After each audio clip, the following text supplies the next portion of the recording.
Hello, guys. Welcome to another episode on Teenfluence. Today we have with us Great. great is great. All right, welcome to Teenfluence. So, how you Thank doing? you very Great. much. What have you been up to? How's life for you lately? Well, I've been fine. I've been up to a few things. Life has been very, very beautiful. Yes. All right. So, are you in school currently? Are you out of school? What are you doing? Okay, so I'm in school currently.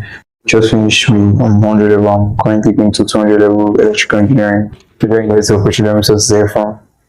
Wow, that's nice. So, you guys are on holiday currently. Yes, I'm on holidays. Lovely. So, how's the holiday been for you? What have you been up to? Well, this is just the first week of the holidays, so I will not say I've been up so much. It's mostly resting. But after this 1 week, there are a few things I have in stock. Okay. So great. As a teenager, we tend to look for things that are exciting apart from the bulky school stress, work stress, and everything. We tend to look for entertainment, things that are exciting to just while we wait time when we are free. Whenever we have free time, just look for something to do. So, what are those things that you enjoy doing in your free time? There are a few things I enjoy doing, like playing games, scarcely reading books, and watching anime, and just being in general. Watching animes, playing games. All right. So let's start with games. There's a lot of controversy that teenagers are spending so much time on games that they are losing themselves. Do you think that's true? Well, as true as it is, there's also a force to it. Yeah. So what do you think? What's your opinion on it? Okay, so in as much as yes, there are actually a lot of teenagers who lose themselves to playing games, video games from all they have no sense of direction, no purpose no longer. They just want to play game, and I confidently say I was one of them some time ago. Okay. But currently I am no longer like that. I tell you for free. So there's the obsession that comes to you wanting to push your rank, wanting to be better than your peers in the same game. Yeah. When especially it comes off worse when you see your peers and all of you gather in one place and start trying and competing, pushing ranks and stuff like that. So yes, you actually do lose yourself, but in the process of losing yourself, when you detach from it, there's a certain level of detachment you get from it. When you get preoccupied by other things, Yeah. you would no longer see the need to really be playing often. It will now become more of the leisure that is supposed to be done, an actual active stuff. Yeah, I Yeah. like the fact that you said when you become preoccupied with other things, it will not become more of like a leisure activity Yes. rather than an obsession. Yeah. I like that. So you also mentioned that you watch anime. Anime is another thing. I feel like games, animes are like the major things that distract teenagers. There's still others who will come to that, but I feel like anime games for guys especially, they're always discussing if it's not game, if it's not FIFA, COD, if it's not anime, Naruto, or Yeah. so those are the major things that catch their attention. So do you feel like, okay, as a teenager myself now, those things are actually more of a distraction, or do you feel like they are important, or they are actually as exciting as most teenagers presume them to be or make them seem? Okay, one thing, they're actually very exciting, because if it's not exciting, then it will not have the power to obsess you so much. But in everything, we require moderacy. So yeah, it's actually very, very exciting to play games, to watch anime. But it's almost not as the hype as it is, not worth the hype so much. But yes, it really is interesting. And I do believe that there are teenagers and there are people. It's not only teenagers play games now, so how much anime. There are also adults, young adults, even mature adults that play games and watch animes and a few. And it does not affect their life. It plays a usual. It's something to do with you yourself. There's a certain level of maturity you get to mentally, and or then you decide that you make the decision that I don't want to actually let this control me and stuff like that. So you no longer want to play games so much, but not because you don't find it exciting, but because you know that there's something else you're supposed to do. You have prioritized other things. Yeah. So So what was that point for you that you felt like, okay, this thing is something that I want to cut down on, I want to be pay less attention to. What was that point for you? When did you make that decision, and what actually made you come to that decision? okay, so well, it was for in fact it was the two of them watching anime and playing games. So we first started with I was actually playing games, and the particular game I was obsessed it was Free Fire. It's a very popular game. Yeah. I lost myself to Free Fire. Why? Only in the need to prove to everybody that I was better. The rankings of Free Fire starts from I don't really remember, but there's diamond, no, there's platinum, there's gold, there's diamond, there's heroic, elite heroic, masters, elite masters, grandmasters. So in the need to prove to everybody that you are good in the game, your rankings have to be high. So I think by the time I pushed all the way to masters, by the time I got to masters, I felt fulfilled genuinely. But then I also replayed it back. That was sometime during SS3 because even on the road, even in church, people will sing safe after seven and like that. Yeah. On the road, I'm playing game, sending message. Any little opportunity I get, it was a very huge source of distraction for me. Yeah. And same for anime. I was following up with a lot of anime series, and Naruto especially. I would like any data I have, I'm just going to find I'm going to download that anime and like make sure that I tell it. Now, even the time that it's not really wrong to do it at that time, but genuinely just took over me, sha. So I felt like I really can't. After so many talks, sha, genuinely, sha, it was a personal decision, but it was fueled by many people talking to me, sha. A lot of people talk to me about it, and I feel like that's how I learn most times. Like when I saw that a lot of people talk to me about it, and I really reflected on it, and genuinely I had to change. So Yeah.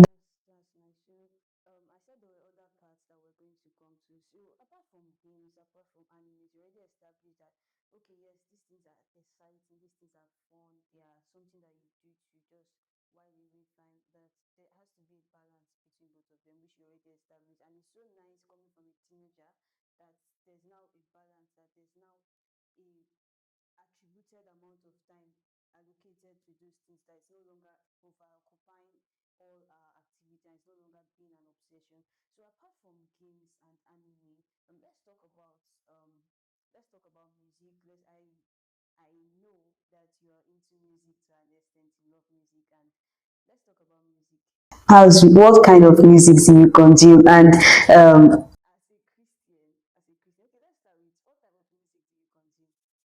okay, so something gospel music. just gospel music. It seems like there's a clause to it. Close.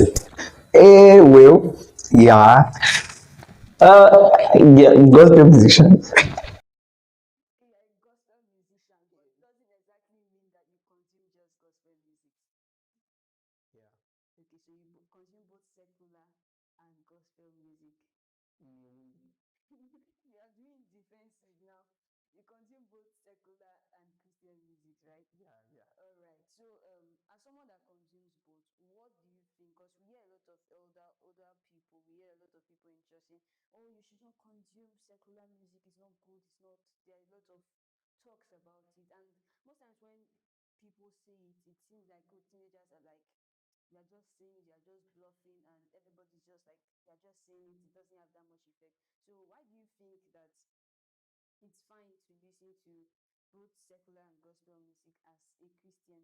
Okay, first of all, genuinely speaking, I don't think it's fine, shall genuinely. There was a time I was reading at Teenfluence is Teenfluence, and there was like secular music playing. So it's only me in the class. The day had gone dark a bit, so I put on my torch and secular music was playing. So like there was a point it started going to I actually felt strange. Like I felt like it was not only me in that place again. I felt like I felt like there was some unfamiliar spirits. I don't know. I felt it so strong. I was so scared. From just little, there was an unwanted energy that was farming in that room, and I ran out. Sha, I ran out. I just ran home. I ran home and for God, I started playing Christian music immediately. Immediately, I got so scared, and so yes, I don't really think it's fine, Alright, so I think most teenagers are like you. They feel like, okay, this thing is not fine, but they still do it anyways. For you now, you had to learn the hard way. You had to learn the hard way. So, what's the motive behind it? What makes you keep doing it when you know that, okay, this thing is not right? I don't feel convicted that, okay, I should be doing this thing. Okay, so first of all, it's not a very, it's not a conscious decision to keep doing it. I've actually tried. I'm not like you. Like there was a time my Spotify, I had to like delete the account and restore the account. Even while the premium subscription was on, I deleted everything and did another subscription, like so that I'll be getting a fresh, I'll select fresh off artists that I love listening to and stuff like that. So I consciously try to listen to Christian music, but they are just some, as far as they are just some like secular songs that there's actually meaning to it. In as much as the spirit behind the person and the person behind the voice, in as much as they are not godly, and most of the time they serve other gods, not just that they are not godly, they actually serve other gods, they have different spirit backing them up. Most of the times I do find meaning to, or like there are some particular lyrics that do have meaning, and generally God, I don't know how this mechanism might be that at times I was singing some song and they will say, so as they have meaning, at times some other lyrics, there are things you hear and this thing is not actually making sense. And at times there's one particular maybe they are saying I'll kill myself for you. When it gets to that part, I'll just be like, I'm not kill myself for you, because like I'm actually listening to the lyrics and listening to this. So I will not come here and lie that I don't really listen to secular songs. So far so good, I've been trying to access them. So yeah, that's it. So, from what I deduce now, you see most teenagers still listen to secular music, despite knowing that, okay, no, I'm not supposed to because of what they feel it's relating. Is that it? That they feel Yes. they can relate to it. Yes. So you feel like there are no Christian music that you can relate to, or gospel. Yes, now that you say this thing, there's another point. Well, I feel like some of this secular music, at times it's not really the lyrics that is the most sweet. The beats, different things about the songs that make it like actually catchy. And I feel like the gospel, well, coming from the gospel musician, the gospel, they are not putting enough. It's a battle, and they are not warring this battle well at all. I don't know. Like for instance, now you often see secular musicians. There's this new Davido song that came out, and he made it a challenge to to bring, like, people should bring open verses. He left an open verse on the song, like, so you sing, and their price for the, I think the first prize was, is it 10 million, the second one was 5 million, and 3 million. I don't know, sure, but the price were millions and so that. So even people say that we hear that kind of price, they will want to just hop on the trend and stuff like that. There was another time when Rema first released one of the song, he made it, whoever can create a dance trend and stuff like that, and give, I think, POP boys $10,000. So the gospel body is not really. Alright, so if I get what you're saying now, you're saying, first of all, you've said you've given a lot of points. First of all, you said that most times the secular songs They are relatable. Yes, very, very relatable. Yes. Then secondly, you said that they propagate their songs by endorsing and giving out Their beats and their other things, they are catchy. But I They feel put like in a lot of work. I feel like most teenagers just they just do not check for other options, because I feel like, despite the fact that, okay, the secular songs are trying so hard, I feel like it's a strategy of the devil actually to push the secular songs as much as possible, that it seems like, okay, it's better than the gospel songs. And most young people would no longer feel like, oh, I need a gospel song when I can relate so well to the secular song, and those money and all those things is just a way of propagating the ministry of the devil now. So I feel like most teenagers, they don't even give gospel songs a chance anymore. They just discredit it, because actually for me, for someone that listens to strictly just gospel songs, I feel like there are so many good singers. There are so many good singers in different genres that are coming up, but most teenagers do not give them a chance. They just be like, it's a gospel song, I'm expecting. But there are artists these days, there are Afro gospel singers, there are people like An Endless Ocean, Great Manta Kids. Those people, when you listen, you might not even believe at first that this is a gospel song, not because the lyrics are otherwise, but because of how good the song sounds, how good the beat is, how good the artist sings, and all those. So I feel like for teenagers, most teenagers, it's also about the trend.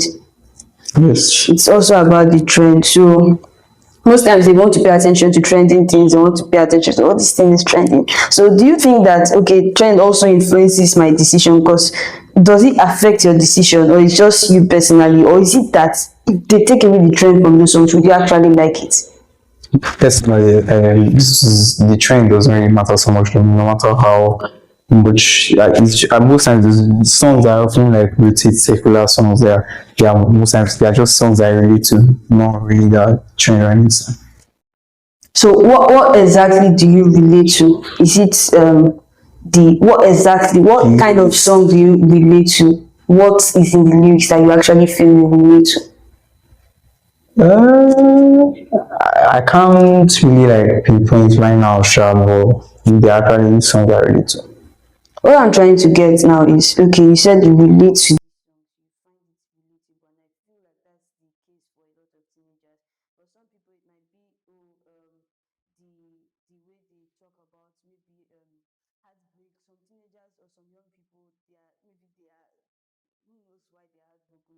maybe they're heartbroken, they relate to, oh, the suffering. Because most times when I listen to those songs, for me personally, maybe because of my point of view, but I feel like most times they are not motivated.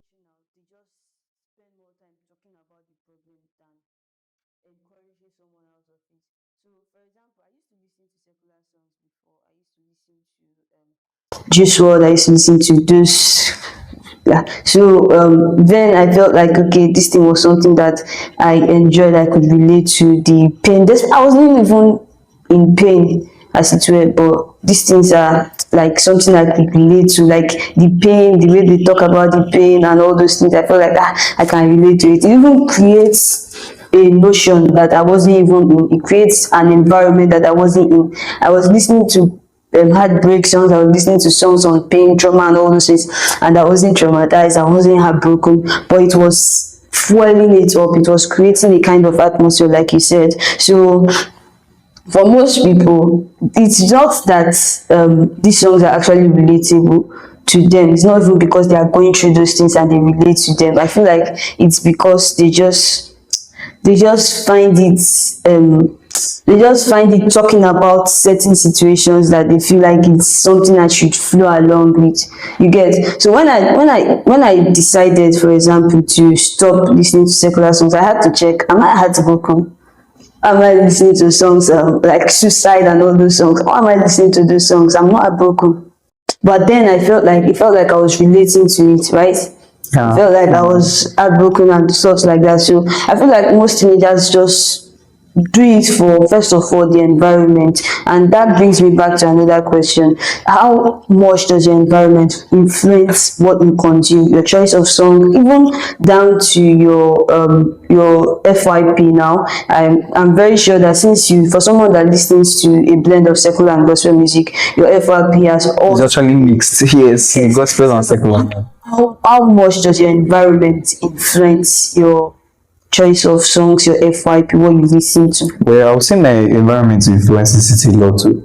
Because before we moved to Bomoro, in fact, we dating before we even moved to, before I changed my school from my primary school, when I was still attending Prime Seed is a school another province, is it province? One of the provinces in Dimsha, they are the affiliates with the school, just like the Webinars has Covenant University. So they had that was their secondary school. So that when I was still in primary, the environment was the teachers were godly, then were godly. So such things did not really cross my mind. But genuinely, the moment I moved to DSC Technical High School, sorry if I'm putting that in Nigeria, but the moment I moved to THS, I started getting very, very exposed to. For the first time in my life, I was hearing different things, different songs, and so that. So genuinely, this is a new environment, and Christians at that same time, well, not financial trouble.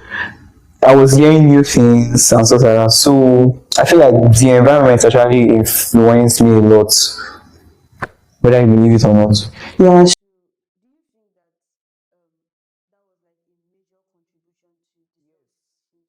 Yeah, so a lot of teenagers would like to argue that, oh, it's not affecting me, the people I associate with, it's not affecting me.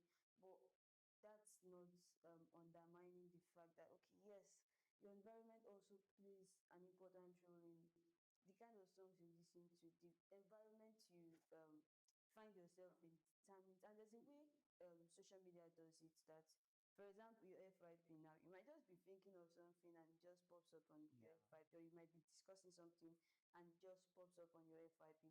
So I feel like most times when teenagers find interest in these things, it's not exactly especially for teenagers that did not have those foundations, teenagers like you that okay grew up in a godly home, grew up in a godly setting, but when they find themselves in environments that are otherwise, they begin to blend, they begin to try to fit in. So for you, was it that you were trying to fit in, or so you lost yourself in the environment? So for a lot of teenagers, they lose themselves in the environment. So lastly, I just want to ask, how much do you think those songs, those videos that you see online, and all those things influence you as a person, how you act, how you behave? Well, um, generally, it's only somebody from the outside that really can observe and actually tell you how this thing is influencing you. Because if I tell you now that I think it's not influencing me, you might tend to argue with me, and it's only reasonable because you are the one that is actually saying I'm acting. But even if it's affecting me, I'm not sure. From the feedback that you've received from No, nobody has ever told me that. that you've changed, No, you've started listening to these music, so you feel like those things do not have any effect on who you become, how you speak, how you behave, the kind of your attitude generally, even your spiritual life, your work with God. Has it affected your work with God? If it is about your work with God, yes, it always affects your work. There's a particular there's how dense you become. And there are times I've listened to secular songs to a point I will find it hard to like on my own, like on my own to like actually worship like God.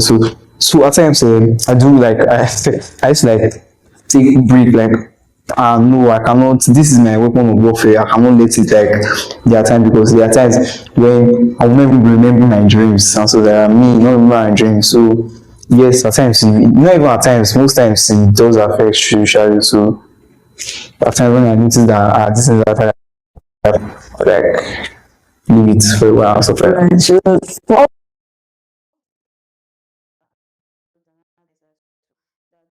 knowing that something is affecting your spiritual life is like the most important part of your life, and knowing that this thing, like you said, you can no longer something that's spiritual, you can no longer worship, you can no longer sing, you can no longer fellowship with God because of these things.